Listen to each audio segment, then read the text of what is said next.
गंगा नहर से गंगा के पानी की सप्लाई हो गई बंद। पूर्वी दिल्ली में 15 दिन तक रहेगी पानी की किल्लत। हरिद्वार में गंगा की हो रही है सफाई।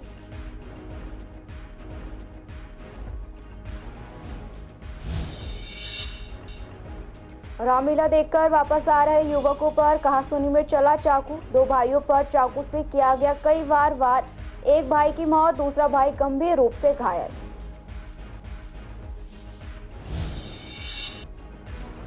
महंगी सब्जियों में अब टमाटर का नाम भी हुआ शामिल। पूर्वी दिल्ली के बाजारों में टमाटर के दाम पहुंचे 100 रुपए के पार। फसल खराब होने के कारण टमाटर के दामों में हुई बढ़ोतरी।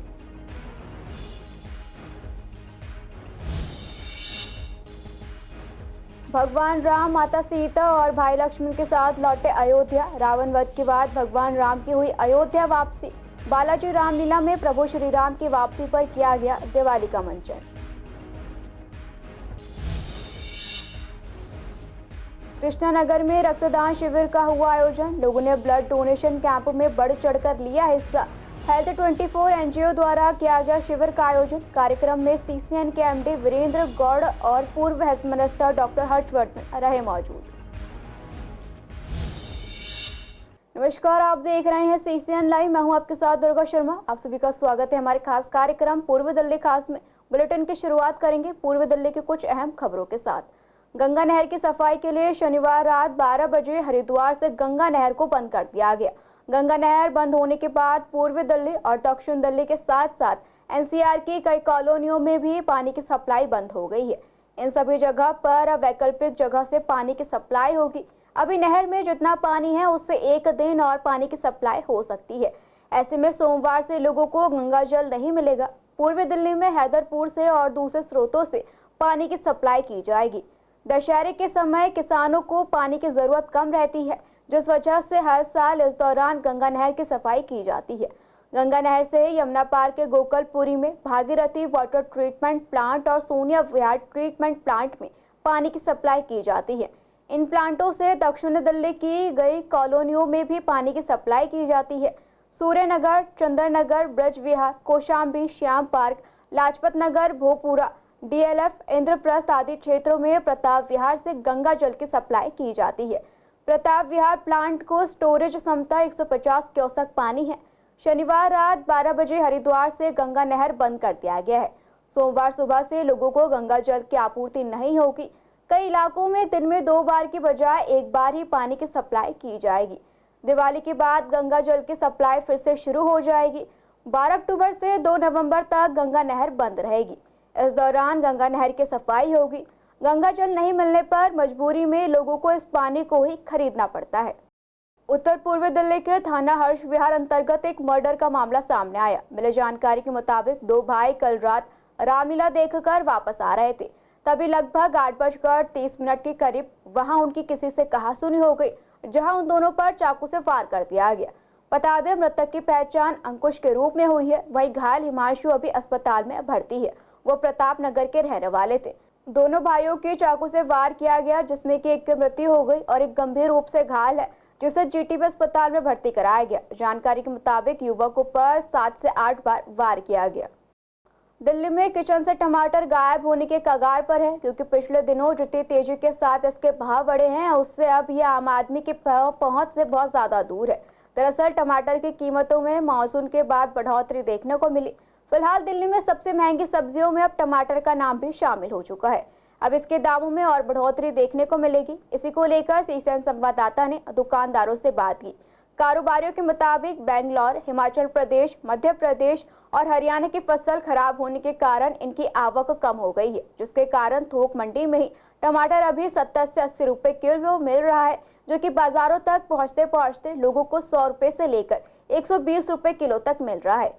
आशंका है कि अभी टमाटर के दाम और बढ़ सकते हैं, जिसकी वजह से रिटेल मार्केट में भी टमाटर और महंगा हो जाएगा। हालांकि अभी इनके दामों के कम होने की कोई भी उम्मीद नजर नहीं आ रही। पूर्वी दिल्ली के सीबीडी और डीडे ग्राउंड में चल रहे रामलीलाओं में शनिवार के दिन बड़ी धूमधाम से आतिशबाजी के साथ रावण दहन किया गया। आपको बता दें, बीते दिन शनिवार को बालाजी रामलीला में रावण दहन का मंचन किया गया था। वहीं रविवार के दिन विभीषण को लंका का राजा बनाने के बाद प्रभु श्री राम, माता सीता और भाई लक्ष्मण के साथ अयोध्या लौटने का दृश्य दिखाया गया। दशरथ नंदन ने आने की खुशी पर सुनकर पूरे राज्य में जश्न का माहौल भी देखने को मिला। आपको बता दें, बालाजी रामलीला में इसके साथ ही राम भरत मिलाप और राज तिलक का भी मंचन किया गया।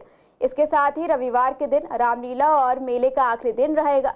सीसीएन से बात करते हुए आयोजक ने बताया कि काफी अरसे के बाद रावण में आतिशबाजी का इस्तेमाल किया गया, जिससे कल रामलीला की रौनक में चार चांद लग गए। वहीं भव्य रामलीला के प्रधान ने बताया कि भरत मिलाप और राज तिलक के बाद फिर दिवाली जैसा माहौल रहेगा। रामलीला में आज दिवाली मनाई जाएगी।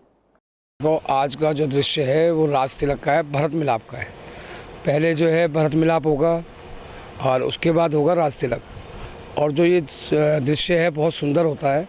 और मैं तो इस सब राम भक्तों को ये कहूँगा कि वहाँ पर आके आज राम जी का आशीर्वाद जरूर लें। और हमारे इस मंच का एक मानना है कि जिसने भी सच्चे मन से यहाँ कुछ मांगा है उसकी मांग पूरी हुई है। देखो, हमारा प्रयास तो अच्छा करने का ही होता है हमेशा। और बाकी लोग जो बताते हैं, देखो सबसे बड़ी बात है हमारे कहने से कुछ नहीं होता। लोगों ने ये बताया कि वहाँ यहाँ की रामलीला और यहाँ का रावण बहुत सुंदर दृश्य था उसका। और जैसे वो उसमें आग लगी तो लोगों ने उससे बहुत उत्साहित होकर देखा। और हमारे यहाँ सबसे बड़ा ये चीज़ होती है कि लोग ना बैठ के इसको एंजॉय करते हैं। ऐसा नहीं है कि इधर भाग गए उधर भाग गए। बहुत अच्छे से उन्होंने एंजॉय करके रावण को पुतले को दहन करते हुए देखा है। आज की लीला का मेन आकर्षण तो जैसे पहला सीन भरत मिलाप का होता है तो वो बहुत वियोग के साथ होता है कि भरत इंतज़ार कर रहे हैं भगवान राम का और उनके लौटने के लिए कि व्याकुल हैं कि आज आखिरला दिन है और उन्होंने आना, नहीं तो मैं अग्नि शैया पे चला जाऊंगा, जो उन्होंने प्रण लिया था। तो वो उसके इंतज़ार में होते हैं। फिर जैसे भगवान राम का और भरत का मिलन बहुत अच्छे तरीके से कलाकार निभाते हैं। पूर्वी दिल्ली के छाची बिल्डिंग कृष्णा नगर में हेल्थ 24 एनजीओ द्वारा रविवार के दिन ब्लड डोनेशन कैंप का आयोजन किया गया, जहां काफी लोगों ने पहुंचकर रक्तदान किया। आपको बता दें, इस कैंप में सीसीएन के एमडी वीरेंद्र गौड़ के साथ साथ पूर्व हेल्थ मिनिस्टर डॉक्टर हर्षवर्धन मुख्य अतिथि के रूप में मौजूद रहे। वहीं सीसीएन से बात करते हुए आयोजक लवली सहानी ने बताया कि ब्लड डोनेशन कैंप समय समय पर लगाया जाता है, जहां लोग बढ़ चढ़कर इसमें हिस्सा लेते हैं और रक्तदान भी करते हैं। उन्होंने आगे बताया कि हर व्यक्ति को ब्लड डोनेट करना जरूरी है, क्योंकि इससे कई लोगों की जान बच सकती है। बता दें, यहाँ पर डॉक्टर मूंगा, विधायक एसके बग्गा, पार्षद संदीप कपूर, पार्षद नीमा भगत मौजूद रहे। वहीं रक्तदान करने वाले सभी रक्त मित्रों को शिविर में सड़क सुरक्षा को देखते हुए हेलमेट और प्रशस्तित सर्टिफिकेट देकर सम्मानित किया गया। देखिए, गिनती तो इस चीज़ की नहीं है, सैकड़ों बार इस कैंपों का आयोजन हो चुका है। इसका मेन मकसद होता है लोगों को जागरूक करना, क्योंकि हमारे देश में आज भी भली भांति से लोग परिचित तो जरूर हैं लेकिन आगे नहीं आते ब्लड देने के लिए। तो हम लोगों ने कोशिश किया कि लोग जागरूक हों, क्योंकि इसका मुख्य कारण ये है कि ना तो ये फसलों से और ना ही किसी मशीनरी से उत्पन्न होता है। ये हम लोगों की बॉडी में ही होता है, हर बॉडी से ही आगे जाता है। तो हम लोगों को एक संदेश देना चाह रहे हैं कि हम लोगों की ये ज़रूरत पूरी करता है, उसके साथ साथ सामने वाले की ज़रूरत को भी पूरी करता है। क्योंकि आज की डेट में हम देखें, युवा अवस्था में 18 से 35 साल में देखें तो काफ़ी हार्ट अटैक और ब्रेन स्ट्रोक वगैरह हो रहे हैं।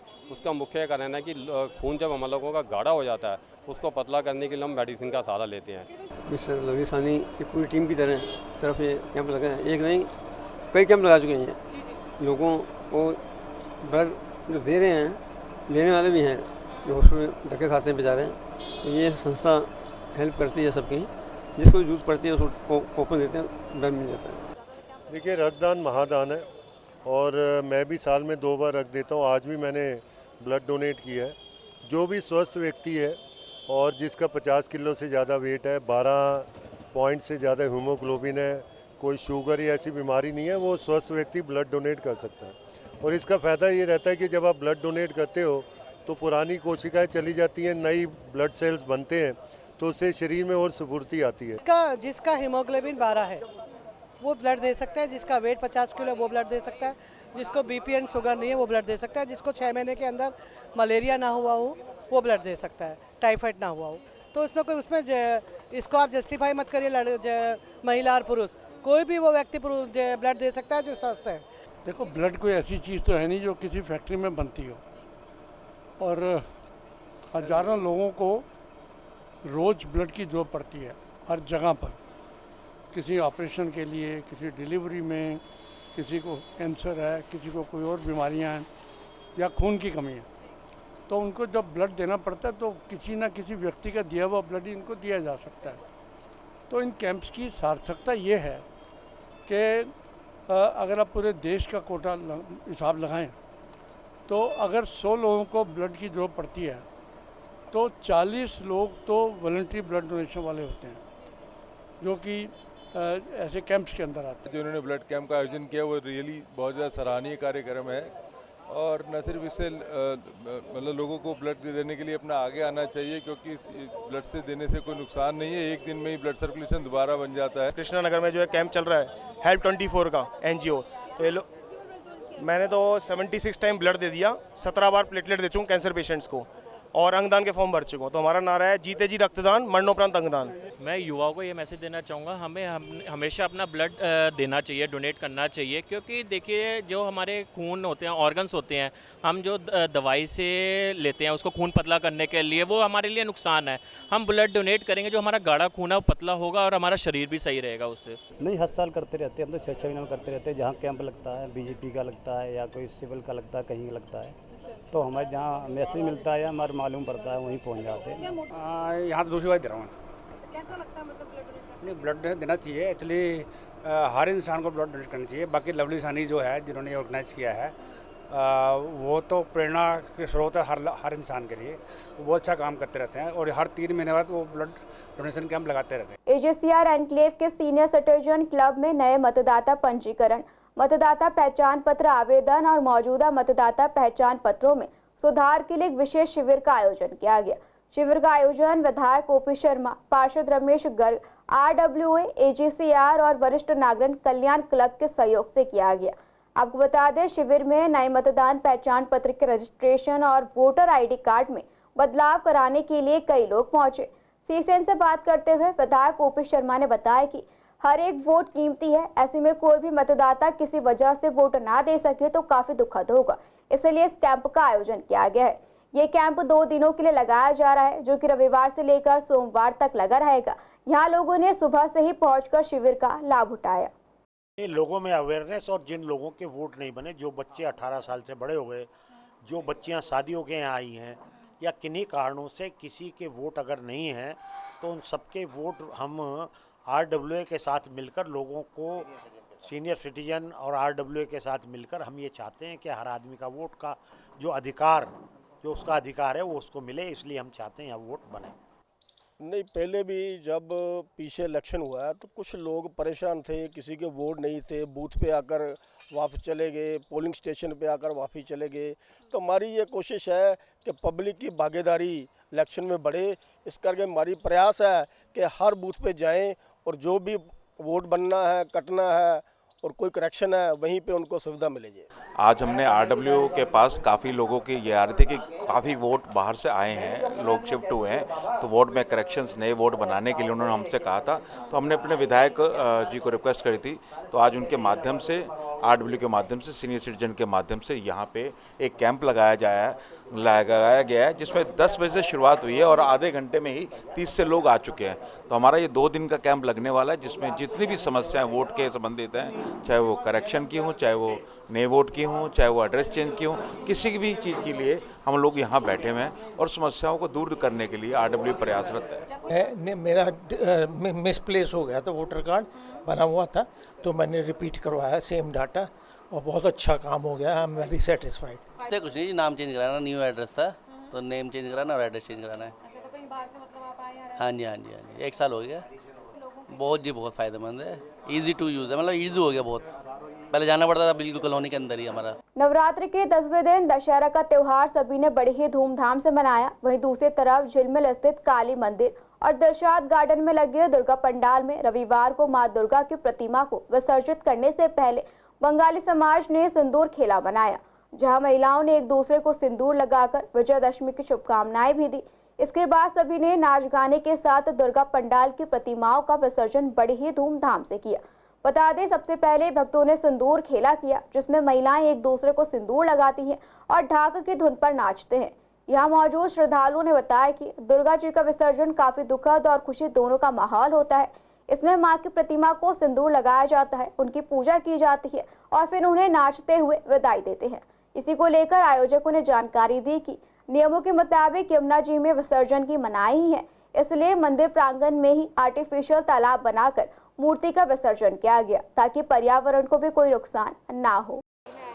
आज हम यहाँ पे विजयदशमी का पर्व सेलिब्रेट करने आए हैं, जिसमें हम माँ को सिंदूर, आलता, बिंदी और माता को बौरन करते हैं। बेसिकली बंगाली में बोलते हैं बौरन करते हैं पान के पत्ते से, और उनके दर्शन करते हैं, आशीर्वाद लेते हैं। सिंदूर हम इसलिए कहते हैं क्योंकि सिंदूर जो है एक सौभाग्यवती स्त्री के लिए बहुत बड़ा मान्य रखता है। तो माँ को सिंदूर बहुत अच्छा लगता है, और माँ भी एक माँ है, ऊपर से वो भी शिव जी की पार्वती है, वो दुर्गा माँ उन्हीं की ही रूप है। तो हम इसीलिए उनको कलरफुल चीज़ ज़्यादा पसंद होती है, तो इसी वजह से हम जो है सिंदूर खेलते हैं, जिससे वो बहुत ज़्यादा खुश होके जाए हमारे यहाँ। हाँ जी, वो सिंदूर डिब्बे से हम साल भर वही लगाते हैं अपने माथे पे। वो दुख होता है, दुख तो होता है माँ जा रही है मगर एक फिर आएंगी, उस आशा में हम रहते बस। काफ़ी उत्साह देखा मैंने। मैं कल आई थी स्पेशली, और आज मैं सिंदूर देखने आई थी, तो मुझे बड़ा अच्छा लगा और काफ़ी अच्छे तरीके से इन लोगों ने, मतलब मैं तो बंगाली नहीं हूँ, लेकिन मैंने देखा कि कल्चर को मैंने मतलब समझा है कि काफ़ी अच्छी तरीके से उन्होंने सिंदूर खेला है और काफ़ी मज़ा आया। मतलब आई वॉज़ वेरी एक्साइटेड और फंटेस्टिक प्रोग्राम दिस इज, बहुत मज़ा आया। और अभी विसर्जन होगा 2 बजे, तो हम लोग वेट कर रहे हैं। माता के नवरात्र के दौरान सभी लोग अपने घरों में खेतरी बोते हैं, लेकिन अब लोगों के लिए इसे विसर्जित करना एक समस्या बनता जा रहा है। दरअसल दिल्ली में एनजीटी ने यमुना में खेतरी विसर्जन करते हुए पाए जाने पर 50,000 रुपये का जुर्माना वसूलने की बात कही है। बता दें, पूर्व महापौर श्याम सुंदर अग्रवाल ने इस समस्या के समाधान के लिए समाज सेवी अश्विनी चौहान की काफी तारीफ की।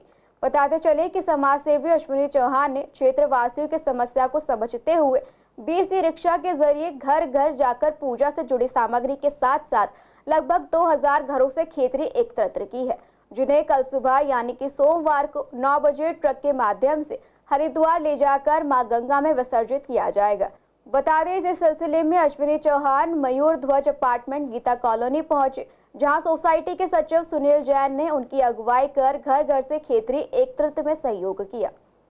इन्होंने जो कृष्णा नगर के अंदर या कहीं पर जमुना पार में दिल्ली के अंदर एक बहुत बड़ी समस्या है। हम माता के चरणों में खेती को बोते हैं और बहुत अच्छी बोई जाती है, बहुत बड़ी बड़ी हो जाती है। उसके बाद समस्या आती है इस खेती का विसर्जन कैसे किया जाए, क्योंकि एनजीटी ने रोक लगाई हुई है। आज भी समाचार पत्रों में आया है कि यदि किसी ने विसर्जन किया तो उसे 50,000 रुपये का जुर्माना किया जाएगा। लेकिन इसका हल अश्विनी चौहान जी ने निकाला। ये घर घर जाके 20 रिक्शों के माध्यम से खेती को एकत्र कर रहे हैं और एकत्र करके इसको हरिद्वार में गंगा जी में प्रभावित करने वाले हैं। हमारा भी सौभाग्य है, हमारी सोसाइटी म्यूजज में ये रिक्शा लेके आए हैं और इन्होंने एक एक घर में संदेश पहुंचाया। उस संदेश के माध्यम से बड़ी संख्या में लोगों ने अपनी बोई हुई खेती दी है। माता के चरणों में ये खेती जाने वाली है। जितनी श्रद्धा से ये सब किया गया है, सभी की श्रद्धा शामिल है और मैं मानता हूँ कि जब ये गंगा में प्रभावित होगी तो जितने लोगों ने हम लोगों को दी है, सभी की मनोकामनाएं पूर्ण होगी। पूर्वी दिल्ली के कस्तूरबा नगर में लोग गंदे पानी की समस्या से काफी परेशान हैं। दिन ब दिन लोगों की मुश्किलें और बढ़ती जा रही हैं, जहां पानी गंदा आ रहा है, जिससे लोगों को स्वास्थ्य संबंधी दिक्कतों का भी सामना करना पड़ा। कई बार स्थानीय विधायक और दिल्ली जल बोर्ड को शिकायत की गई है, लेकिन कोई सख्त कार्रवाई नहीं हुई। इसके अलावा पानी के टैंकर भी बहुत देरी से आते हैं, जिससे कुछ घरों में पानी पहुंचता है और कुछ घरों में नहीं पहुंच पाता। इसके कारण लोग पानी खरीदने को मजबूर होते हैं। लोगों का कहना है कि दुकानदार इस स्थिति का फायदा उठाकर पानी की बोतलें अधिक कीमत पर बेच रहे हैं, जैसे कि 20 से 25 रुपए की बोतल 30 से 35 रुपए की मिल रही है। त्योहारों के मौसम में यह समस्या और भी बढ़ गई है। स्थानीय प्रशासन की ओर से समस्या का समाधान नहीं होने के कारण निवासियों में निराशा और गुस्सा है। उन्हें उम्मीद है कि प्रशासन इस मुद्दे पर ध्यान देगा और जल्द ही उचित कार्रवाई की जाएगी। याचिकाएं भी दी है, नज़दीकी विधायक को दी है, पार्षद को दी है। बस आश्वासन यही दिया जाता है कि समय अनुसार हो जाएगा, पर वो समय कब आएगा हम उसकी प्रतीक्षा ही करते रहते हैं। अभी पानी आ रहा है डस्टफुल, जो लोगों के गले खराब कर रहा है, डाइजेस्ट सिस्टम खराब कर रहा है। यहाँ तक कि ऐसे मतलब आप अगर सर्वे करोगे, 100 पीपल्स का सर्वे करोगे तो 95 लोगों में आपको ये मिलेंगे जो पानी की, जो मिट्टी से भरा हुआ पानी आ रहा है, एकदम बिल्कुल ही बेकार। पानी की जो क्वालिटी है बिल्कुल डाउन है, पीने योग्य जल नहीं है वो। मजबूरी में पीना पड़ रहा है। ये पानी है, देखो ये 7 बजे या 7:30 बजे की रिकॉर्डिंग है। इसमें पानी का कलर देखकर आप देख सकते हो कि किस तरह की डस्टिंग है इसमें। बीमार हो रहे हैं ऑफ कोर्स काफ़ी लोग, गले खांसी। अब मेरा ही गला देख रहे हो, मेरी आवाज़ कैसी आ रही है। और यहाँ पर अभी आप 100 में से 95 लोग फीवर हो रहा है, पानी का डाइजेस्ट सिस्टम खराब हो रहा है। तो जल की समस्या बहुत विकराल रूप ले रही है यहाँ पर। देखो जी, ऐसा है कि पानी की तो इतनी दिक्कत हो रही है कि अब क्या बताएं आपको, गवर्नमेंट ही नहीं सुनती तो आपको क्या बता पाएगा। दिक्कत बहुत ज़्यादा हो रही है। यूज हुए हैं लेकिन नालों में कनेक्शन हो रखे, जो क्या कहते हैं वो पानी गंदा दे रहे हैं। टैंकर भी वो कभी तो वो भेज देते हैं, कभी हमें खुद से मंगाना पड़ता है और कई बार हमें प्राइवेट बॉटल्स लेकर के अपने घरों में सर्वाइव कर रहे हैं। लेकिन दिक्कत वही है कि जो परमानेंट सोल्यूशन होना चाहिए, यहाँ पर पानी की लाइन चेंज होनी चाहिए, जो कि नहीं है ये लोग कर रहे हैं। जो यहाँ के जेई हैं आयुष गुप्ता जी, हमने उनको भी बोला। और अभी हाल फिलहाल में हम पिछले 50 साल से यहाँ पर दशहरा उत्सव मनाते आ रहे हैं। और ये कल पानी के चक्कर में इन्होंने कोई मैनहोल खोला था, यहाँ पर गड्ढा किया था, उसका एज इट इज़ मलबा यहीं पे छोड़ के चले गए। यहाँ गंदा पानी आता और सीवर और पानी की लाइन जो है कनेक्ट हो गई है।